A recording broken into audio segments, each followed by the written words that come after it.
It's good to have everyone here. Glad that you all made your way. They even opened up the bridge this week just so that you got through. I think it took 20 years to get there, but just for this conference, all the lanes on the Braga Bridge are open. I don't say whether they'll be open in next year, but they're there for now. Amen. So we're glad that you're here, and really glad that we could spend this time with you. You know, 21 years ago, the first public message that was preached at Master Builder Ministries, it wasn't in this building, it was actually in the building over here, was one that I expounded on covenant relationships. And I still have the sermon notes from, it was July 2nd, July 9th, and July 16th of 1995. There are a few of you here that weren't born yet, right? But anyway, we were just beginning as a church. We were all excited about what God was going to do in our midst, and we had great anticipation of the future, what He would do. We were heavily involved in doing some renovations. Our first public meeting was July 2nd, and we opened our school in September. And so that was a crazy thing, to start a church and a school, and with a couple of months left in between. So we were heavily involved in renovations. Actually, in the hallway here, you'll be able to see some pictures that we have there of some of the work that was done then. So we were working day and night, and besides doing the work at the church and trying to get a school program established for that first September, Bernice was trying to pack our house in Dighton because we were closing on that house at the end of July. So all of that was going on at the same time, and following that closing, we lived at my mom's house for about 2 months until we could get the apartment that actually is in the top of this building fixed up, where now New Shepherd Films and Video Excellence actually have their office presently there. So all our furniture was stuffed into one room on the second floor. It was piled up in this large room until we were able to actually close on our church building and begin to work on that apartment. So we had to first focus on the church, get the school ready, then we could work on the apartment. So it took us a few months to get up there. It's no wonder that the message for those first few weeks was sketched out on just a small piece of paper. I still have them in a folder. But God was so gracious, and He placed His hands upon us. And we witnessed so many miracles of provision in that first year that I can't even begin to tell you today. Now, it would be remiss if I was to say God didn't do any miracles since then. Sometimes I hear pastors saying, 20 years ago God did this, and then it's like, well, did you hear from Him yesterday or last week, you know? But there are many of us that could fill in some of the stories that had taken place at that time. And last year we celebrated 20 years as a ministry. And when we gathered together, it was so meaningful for me. We celebrated God's faithfulness over those 20 years. And I was so thankful for many people that made a decision to come and celebrate with us. And many of the leaders of KCA were able to actually be here with us that Sunday. Pastor Paul Jaley was our guest speaker, and he gave us a real inspired message that we can still be building with today. And many others from our church family were present, people who laid down their lives for a number of years just to see a foundation built, and allowed many of us today to be a part of the heritage of what was formed during that time. And I got to say, this was no small price to pay for those that laid down their lives. And there are many still here present with us that really had a significant part in this founding team. What really touched my heart was that both old and new alike celebrated with us. And they were cheering us on to continue to build for the Lord's glory. And even as the years go by, I think I understand more fully today what really the cloud of witnesses mean. You know, what they represent as we are pursuing our present race in our own lives. And as I continue to reflect on our call as a church, what helped us to sustain us through those early years, I come back to what gave us the strength in the beginning. Because what gave us the strength in the beginning is what continued to give us the strength as we move to the future. And it really involves covenant relationships. It involves the fact that we can work together, because together we can do so much more than we do apart. Right. And I will begin to expound on this in a minute, but let me just give you a picture of what I was envisioning 21 years ago. What I hoped to see was that while we were going to give our very best strength to build up God's kingdom, and to be vigilant to defeat the enemy, there would come a day, someday, when we'd be passing on the torch, passing on the baton to another generation. And I've got to tell you, that day is getting closer than it was 20 years ago. And we would sit on our rocking chairs, not sipping Kool-Aid. That's what too many others are doing today. But we'd be sitting on our rocking chairs, and our relationships would be intact, and we'd be rehearsing with each other the great things that God has done. That's right. And the testimonies that we remind ourselves with would not only be an encouragement to our hearts, but it would be an instrument of inspiration for another generation that was following after our footsteps. Because in the end, the people that you go to war with are really the people you want to spend your time with. That's right. Because it's not only in this world that we're doing this for, but it's for all of eternity. Yes. We're a family. And God is doing and has done something great, but God is doing something great. And many of us have walked together, as had already been said here, for 20 plus years. And you know what? There have been tests. And sometimes maybe we've been strained in some of those tests. But the important thing is this, that we continue to look to the Lord for our strength, and also the ability to bind us together stronger today than whatever bond that we've had in the past. This vision is not only one, I believe, that we hold for our church, but it's one that has become so important as we join together as churches for kingdom purposes. You and I are here today either because you've been part of this ongoing relationship that has been nurtured these 20 plus years, or you're here to hear about what God is doing in Kingdom Covenant Association, and how perhaps you might be able to be strengthened by building a relationship with those of us that have already been joined together. I'll just read the preamble of our Constitution, and I'm not going to go into this in detail because I know Pastor Geely will. But it just simply says this: as local churches, we desire to work together as a network for the purpose of advancing the kingdom of God through Christ's love and service in our respective communities, walking in covenant relationships in order to see the gifts and callings of each local church realized, and joining the generations in ministry through discipleship training of adults and youth. And you would find that in the preamble of our Constitution. But I want to just for a moment deal with this area of covenant, and then I really want to be able to work through a biblical story after that and tie that in. But let me just it's good for us to define some things as we begin, because if we're talking about a covenant, it's a coming together. It's a meeting or arrangement of minds. It's a mutual consent or agreement of two or more persons to do or forbear some act of thing. It's a solemn agreement between members of a church that they will walk together according to the precepts of the gospel in brotherly affection.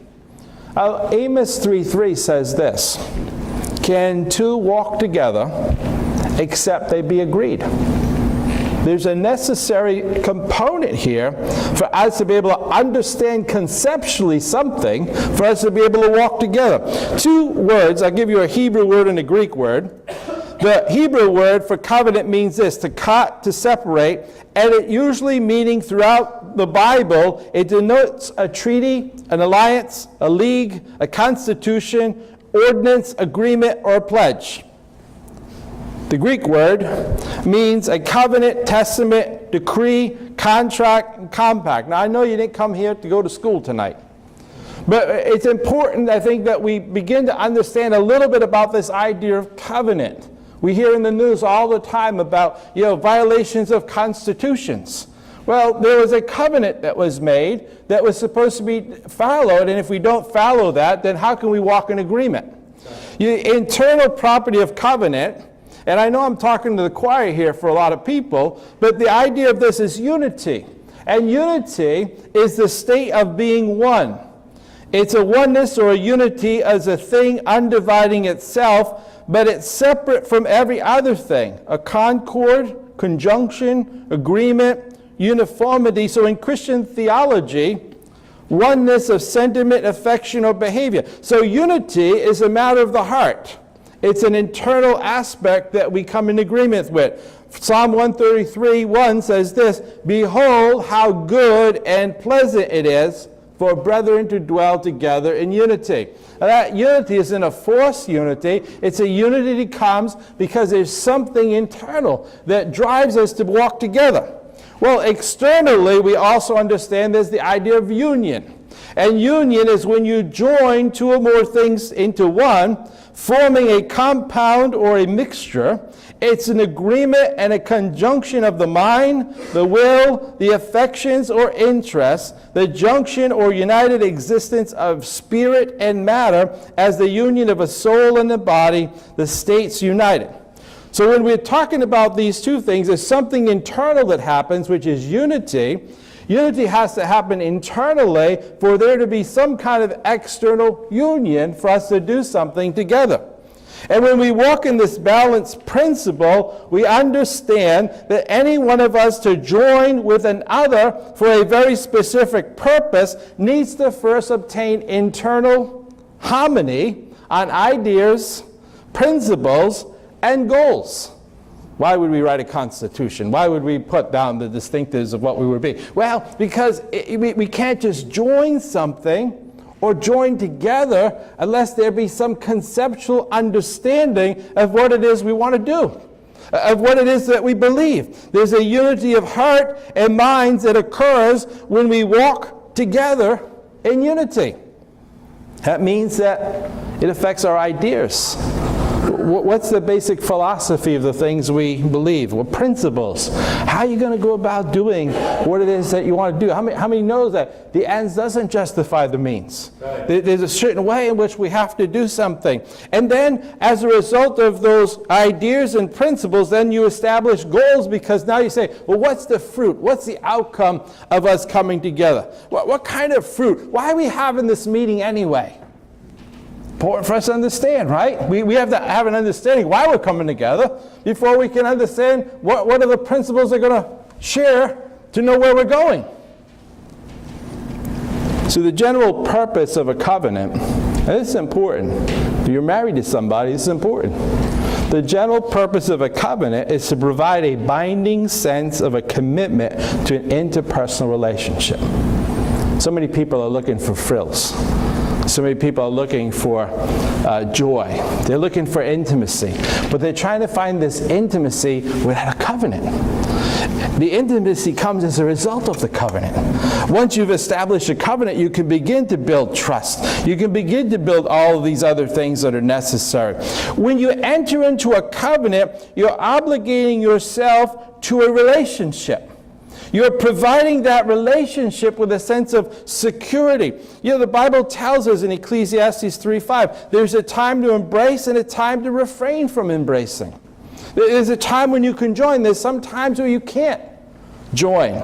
You have to look at the character of the people that you're going to enter a covenant with when you're going to make a decision. If you're going to do that in marriage, if you're going to do that in a business kind of arrangement, if you're going to do that as a group of churches, you've got to look and say, who are these people that we want to have this relationship with? You know, because discord happens when we operate beyond what we have agreed to. No person who's a member of a covenant should expect to be forced to operate in a manner that is not stipulated in that covenant. So if we've made an agreement, we've made an agreement on certain things. That's what binds us together, not the other things that we haven't made agreement on. Those things are not part of it. So when we enter a covenant, we only give up certain rights. Only the rights that expressly explained in that covenant so that we can obtain the blessing of the covenant. We come together for a reason for the blessing of the coming together, but in that coming together, it doesn't restrict all the other freedoms that we might have.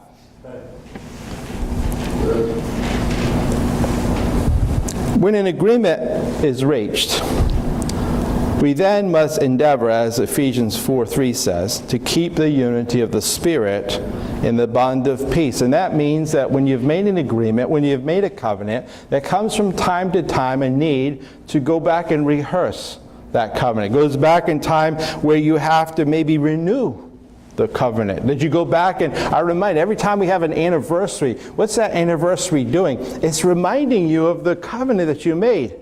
You celebrate the anniversary. It's not about going out and eat with your wife. It's about remembering the commitment you made. Every time I sit at a wedding, I'm reminded of the commitment I made when I married my wife. Every time I go to a funeral, I'm reminded about the shortness of life and whether or not I'm living in the proper way and using my time wisely. When we rehearse these covenants, we're reminded of the covenant that we've made. And when there's a problem in that covenant, well, then we're seeking ways to solve those problems. The Bible gives us, for example, in Matthew, where someone offends you, you go to them. And you try to win them back, or you try to deal with the differences.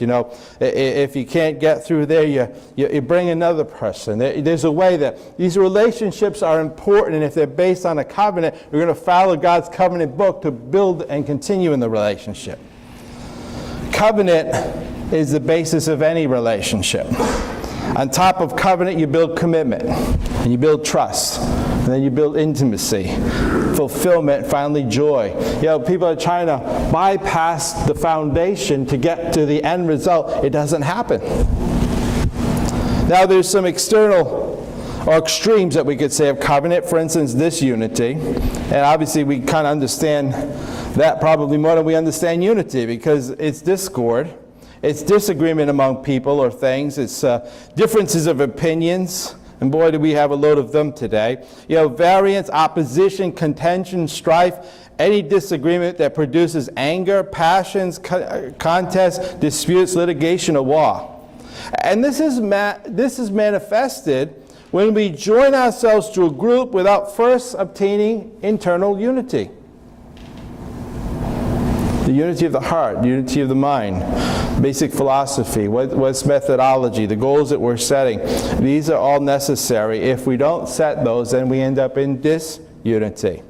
The other thing you can get is an involuntary union, which is another extreme, and this is where you're forcing the covenant. We have walked together for 20 years as pastors, but we want to have this conference because we want to have more of the people within our churches be able to understand and come to know each other. Because in that way, we're not going to our church and say, hey, we belong to KCA now because they made a decision. No, it's about coming together, understanding the goals and principles so that if we can walk together, we're getting to Jonathan and David in a little bit, but they first made a covenant to each other, but later on they made a covenant between their houses. It's something that's interesting. At first they had a personal unity, and then they said, now God walk between us and our houses. And so that's something that we'll be looking at. And I know Pastor Geely is going to address this history, relationship, walking together, all these elements tomorrow morning. And we will also hear the other testimonies, as Pastor Mike has already said that. So rather than expound on these issues, I really want to focus on a biblical story. And perhaps we can draw out some of the principles of what I'm talking about here, what it means to walk with one another. And if you have your Bibles, if you turn to 1 Samuel 18, 1 Samuel 18, the first 5 verses, I'm going to read this, but I really want to talk about the story of Jonathan and David. And even though I had taken 3 weeks to do this when we first started church, I'm going to do this all in the next half hour or so I'm not going to get in as much depth. But I want to get at least some key ideas here for us as God's people and coming together as the brethren in KCA. It says in verse 1 of chapter 18, when he had finished speaking to Saul, and this is speaking of David, the soul of Jonathan was knit to the soul of David, and Jonathan loved David as his own soul. Saul took him that day, and he would not let him go home to his father's house anymore. And Jonathan and David made a covenant, because he loved him as his own soul. And Jonathan took off the robe that was on him, gave it to David, with his armor, even to his sword, and his bow, and his belt. So David went out wherever Saul sent him, and behaved wisely. And Saul set him over the men of war, and he was accepted in the sight of all the people, and also in the sight of Saul's servants. I want to just go through a few principles, if I could, of this covenantal relationship that Jonathan and David had. And the first thing, if I was to say, I have some different points here, would be simply this. Jonathan and David were of the same spirit. Both of these men were full of courage. They were full of challenge, idealism. They both were men of faith. Jonathan was there when David stepped out and he took the challenge of Goliath. He witnessed David not feel comfortable in another man's armor, but rather trust in God with his own, with what God had given to him, instead of another man's sword and shield.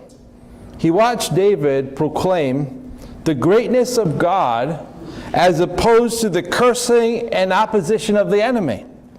He cheered when David defeated a worthy opponent with the giant's own sword. He was attracted to this man because he brought out the best in himself. He wondered just what they could do if they were teamed together. How awesome that could be. See, they were of a kindred spirit, the same kind of thing that you see in Paul and Timothy or Joshua and Caleb. And you have to ask yourself the question, what's the spirit of kingdom covenant association? And many of us, like Jonathan, have witnessed other Davids that drew us together. You know, whether it was their courage or their willingness to bring on a challenge, or their idealism, or faithfulness, or strength in battle. Maybe it was the integrity of purpose, or the willingness to walk by principle. This is the substance, I believe, of what drew us together. It's something of what makes us who we are. Yeah, I read in 1 Chronicles chapter 12, where there were men that came from Benjamin and Judah, and they came to David. David was at the stronghold in Adullam, and David went out to meet them, and they answered them this, and he says, if you've come peaceably to me to help me, my heart's going to be united with you. But if to betray me to my enemies, since there's no wrong in my hands, may the God of our fathers look and bring judgment. We also read in Samuel later on, a different side of the story, and you kind of get an idea of who these other men were, you know, distressed and in debt and discontented, and they became the great army of David because they were joined together because of the spirit of this man, that they all came together. And day by day, it says in 1 Chronicles 12:22, from that time they came to David day by day to help him until it was a great army like the army of God. There's something of an attractiveness. There's something of a spirit. When you begin to look at somebody, say, that person has the same kind of spirit that I have. Or maybe it's a spirit that attracts you because you say, there's something kindred. Not only were David and Jonathan of the same spirit, they were knit together by a vision. God is the one who does the knitting.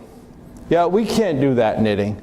But God draws individuals together. Vision is what attracts people into a relationship. Amos 3:3 says, can two walk together except they be agreed. There needs to be a knitting of the hearts. There needs to be a knitting of the very souls of the individual, where the mind begins to strategize. The will is determined to use whatever strength or good that you have for the whole. You know, it says here that Jonathan and David, they shot their bow together. These two guys were competitive. They're ready to kick the devil's teeth in. You know, they had emotion. They laughed and they cried. They talked. They related together. You know, it wasn't just some kind of android experience. You know, these were real men that shed real tears, that had real emotions. Yeah. And we must relate. Obviously, I understand that we relate to some people perhaps more than others, and covenant does take time to build. Jonathan and David also had a love bond with each other. They were determined to work things out no matter what. It didn't mean things would always be easy.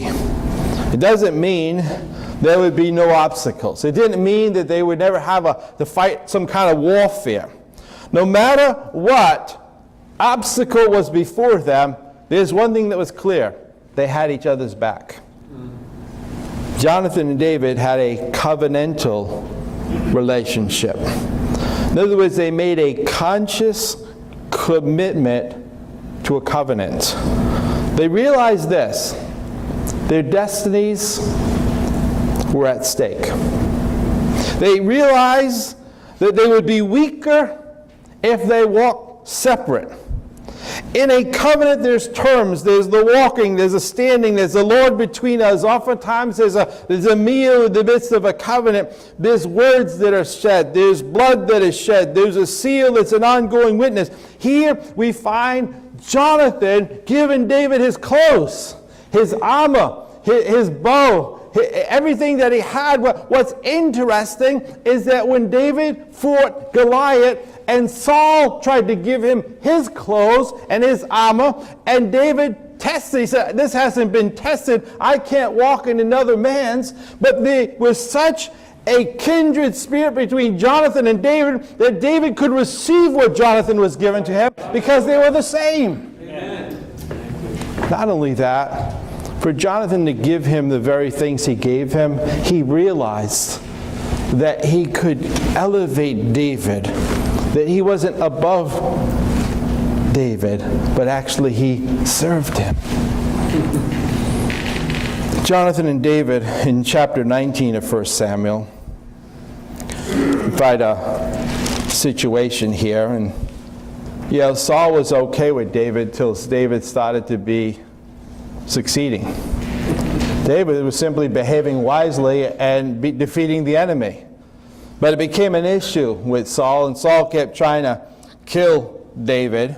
But we see here in the first 7 verses, Jonathan, it says, Saul spoke to Jonathan and his son and to all his servants that they should kill David. But Jonathan, Saul's son, delighted greatly in David. So Jonathan told David, saying, my father Saul seeks to kill you.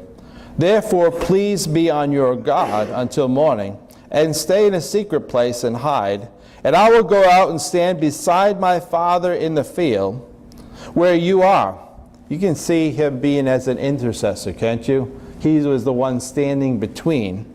And I will speak with my father about you, and what I observe I'll tell you. But it says, thus Jonathan spoke well of David to Saul his father, and said to him, let not the king sin against his servant, against David, because he's not sinned against you, and because his works have been very good toward you. Look, when we look at this here, we see Jonathan practicing what loyalty is. He's telling David, be on your guard. In other words, we are called to protect one another. And then in the midst of the situation, he spoke well of David.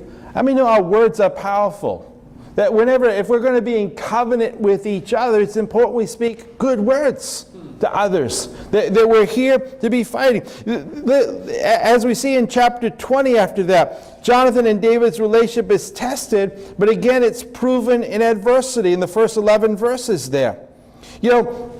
Each time there was a further test, Jonathan had to still be in some way subjected to his father, and yet at the same time he was always in a covenant relationship with David. I mean, all covenant relationships are put to the test. Whether it's a marriage, whether it's a church membership, whether it's our joining together in an association, there always will be tests. There's always an adversary. And we need to watch out for one another. Jonathan and David were willing to take heat and pressure. Look at verse 30 of chapter 20. Saul's anger was aroused against Jonathan. And he said to him, "You son of a perverse, rebellious woman, do I not know that you have chosen the son of Jesse to your own shame and to the shame of your mother's nakedness? For as long as the son of Jesse lives on the earth, you shall not be established, nor your kingdom. Therefore send and bring him to me, for he shall surely die." Think about this for a moment. Saul goes right after Jonathan's security. If this man lives, you'll never be king. You'll never be able to be established. It's the end of you.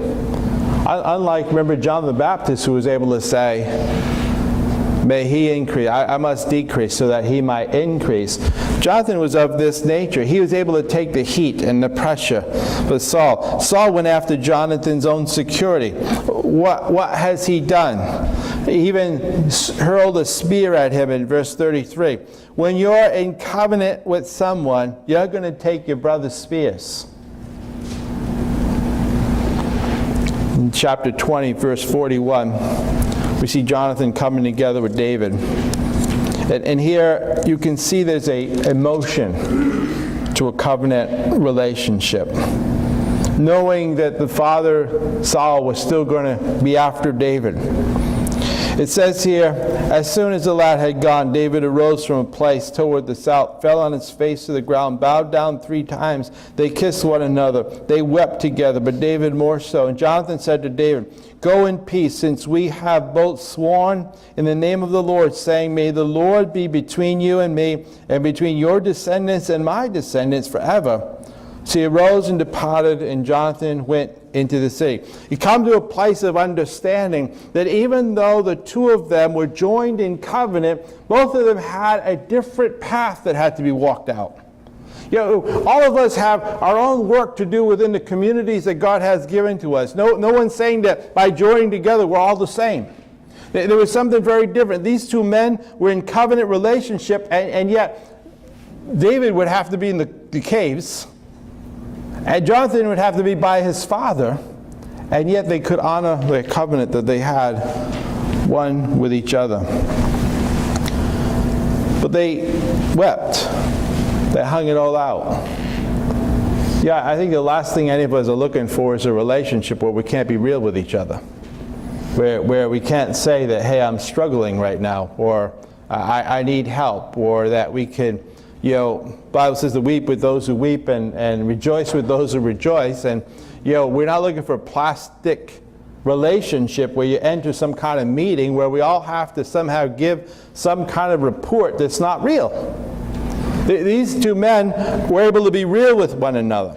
They were able to let their guard down. You know what I'm talking about? I mean, I talk to pastors all the time. They don't have a place where they can let their guard down. They always have to be performing. These men were in a covenant relationship where they could be real with one another. They had the Lord as the center of their relationship. The Lord be between you and me. Not only you and me, but the Lord be between you and me and the generations that follow us. So that our relationship, our coming together, it's not just about our generation. It's about the generations that are coming. It's great to see the generations that are here today. As Pastor Mike mentioned, as we continue to get older, if this is just about our relationships, well, that's going to come to a close sometime. But if our relationship is about something bigger than that, and it's about making a covenant not just between ourselves, but making our covenant with the generations yet to follow. That, we're laying down our lives to form something that's going to go beyond any of our time, because it's something important. Because Jonathan and David had a covenantal relationship, it caused them to take risk for their covenant brothers. 3 times it speaks of covenant. 1 Samuel 18, verse 3 and 4. 1 Samuel 20, verse 16. 1 Samuel 23, verse 17 and 18. When we read in 1 Samuel 23, 15 and 18, and let me read that. Here we find Jonathan encouraging David and confirming David's destiny. Look at verse 15 to 18. So David saw that Saul had come out to seek his life, and David was in the wilderness of Ziph, in the forest. And Jonathan, Saul's son, arose and went to David in the woods, and he strengthened his hands in God. And he said to him, "Do not fear, for the hand of Saul my father shall not find you. You shall be king over Israel. I'll be right next to you. Even my father Saul knows that." So the two of them made a covenant before the Lord.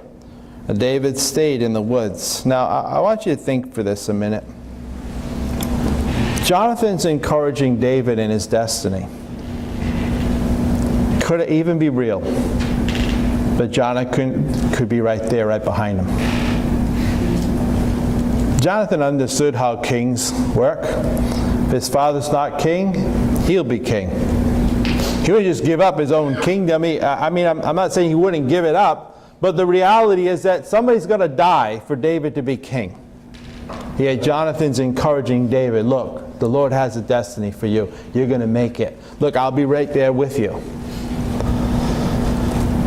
When we're in covenant relationship, we encourage each other in the things of God. We even hope against hope, walking together in that way. Even after Jonathan's death, David upheld his covenant with Jonathan's house. We read that in 2 Samuel. David laments the death of Saul. He laments the death of Jonathan. Jonathan had been slain by the Philistines, and David cries out, "How the mighty have fallen." It describes in that song a friendship that was long-lasting. Is a friendship that was consistent. Is a friendship that was loyal. It was selfless. It was responsible. It was realistic. And now, as a result of this, David seeks to show his kindness to Jonathan's family. And we know in the story that he shows his kindness to Mephibosheth and brings him into his own home. A boy that had been hurt even as the people from Saul had fled away. I want to just tie in for a moment a couple of things here. Just like the story of Jonathan and David, I believe that the origins of our association, Kingdom Covenant Associate, has a name now, but it never had, we finally got a name to the thing that we've been doing all these years. But, it has been rooted, however, in relationships. And these relationships have formed because of a common vision for God's kingdom purposes. There's been a kindred spirit. There's been a covenantal commitment. Whatever will be advanced from this foundation will not be advanced apart from this foundation that has already been started. Our covenantal relationships, they are what will continue to give us the binding sense of a commitment to an interpersonal relationship that we have. The covenantal commitment that we have needs to be strengthened and caused to deepen among our churches. That's why we're here. And our desire is that in coming together this weekend, we're going to have the opportunity to share on a broader platform the things that have been so meaningful for us as individual pastors. And for all of us, may we consider how we can be a part of the strengthening that's needed for us to continue as we build to the future. Let's take a moment. I'm going to close, but I just want to introduce a couple of pastors that are here. Because like Kingdom Covenant Association, we've had other relationships. And Pastor Gabe Cabral, Pastor, why don't you raise your hand? Pastor Gabe and I, we've been friends for more than 20 years. He's pastoring Conquerors for Christ here in Dartmouth, and it's just been a blessing. There have been many times that we have pastor's prayer that in the early years it was just he and I praying. And we're still praying, amen? And others are joining with us, but we're continuing that.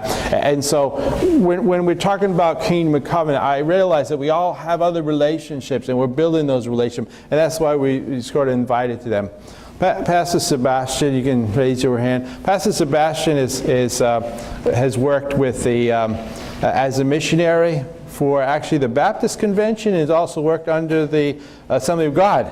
And so he's versatile in that way. Has just spent 5 years as a pastoring and overseeing a group of churches as well in Ireland, back here in the States, and something's drawing our hearts together. And so he's been meeting with us for a little bit of time, and this is really what we're talking about. I want them to be a part, because as we talk about who we are together, it really has something to do with the fact that hearts have been knit because there's been a commonality of spirit.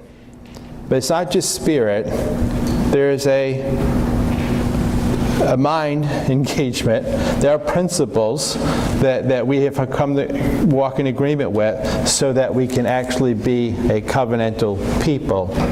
And I know as we explore this on the weekend, this has been meaningful for us as a church. I hope it's meaningful for all the other pastors that are here.